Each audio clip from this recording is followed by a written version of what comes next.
Hey, what's going on, Cajon players? Welcome back to another video here on my channel. Now today I've got a new groove for you guys to learn. So the first thought behind this groove was to do something a little bit heavier, something with a bit more of a punk kind of feel. But the second thought was that there are some really valuable exercises in here for your technique and your timing. So we're going to look at both aspects. So firstly, let's bring it down to a slow tempo so I can show you guys what's going on, and then we'll talk about how to make it really sound good straight after that.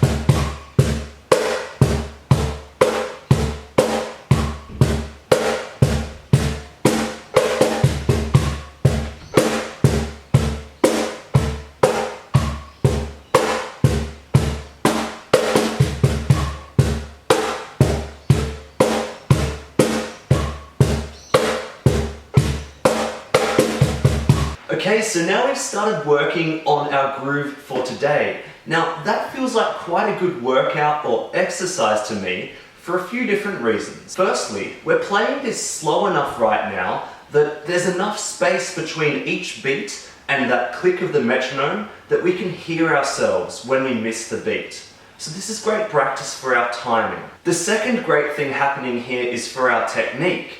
Now there's a lot of bass with both right and left hand, and the same goes for the snare.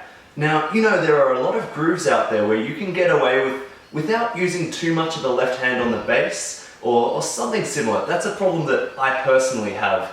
Now, what this does is really gives me a chance to practice that left hand, because right now, at this tempo, it's so obvious and it really sticks out when this left hand doesn't make the same kind of big bouncy bass tone that the right hand makes. So when you get like that boom, boom, you can really hear it, and it gives us a chance to identify that so that we can work on it. And the other thing that this really helps with is practicing subdivisions. So we've got most of that groove just in eighth notes, just 1 and 2 and 3 and 4 and 1 and 2 and 3 and 4 and up.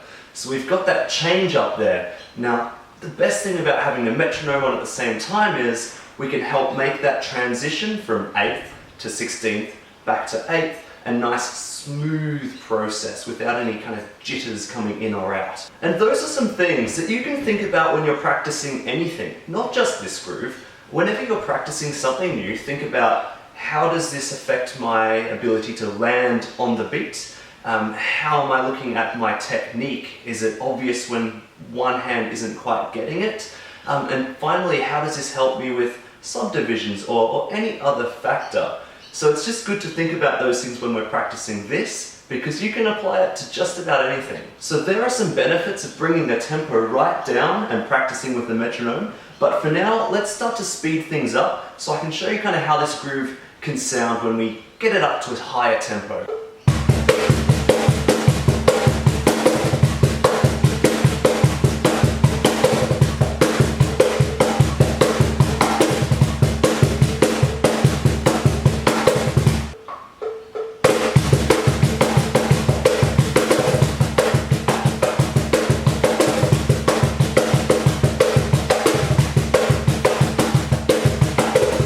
So there we go, Cajon drummers. There is something to satisfy that urge to play something heavy on the Cajon.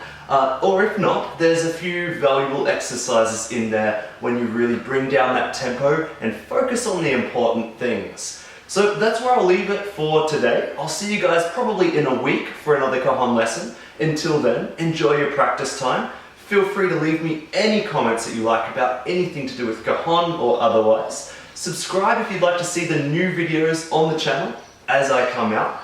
And until then, I'll see you guys next time.